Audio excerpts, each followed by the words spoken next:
Kaip yra su duonos gaminiais ir glitimu? Glitimas yra tiesiog baltymas, kuris yra tam tikruose grūduose. Neglitimas pats yra blogai, bet blogai, kaip mes bandelės ant kiekvieno kampo turime ir valgome labai daug rafinuotų, neekologiškų, tai yra su cheminėmis medžiagomis užaugintų produktų. Čia yra didesnis blogis, tai dėl to rinkimės duoną, kuri yra užauginta ekologiškai, kuri bus natūraliai rauginta.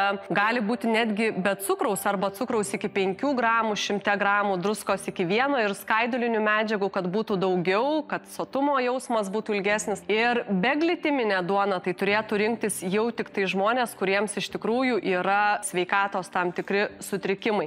Jeigu pasižiūrėtumėte į beglitiminės duonos sudėtį, tai tikrai čia galima sutikti ir margarino, rafinuotų riebalų, galime sutikti įvairių maisto priedų ir tokių komponentų, kur mes tikrai normalioj lietuviškoj duonai nesame sutikti. Nes skonį tai reikia iš kažkur išgauti. Taip, šitoj vietoj tai yra specializuoti gaminiai ir kas pabrėžtina, kad jų kaina yra, pavyzdžiui, ekologiška viso grūdo ruginė duona, kainuoja apie 4 eurus už kilogramą, čia apytiksliai. O čia mes galime rasti beglitiminę duoną už 18 eurų už kilogramą.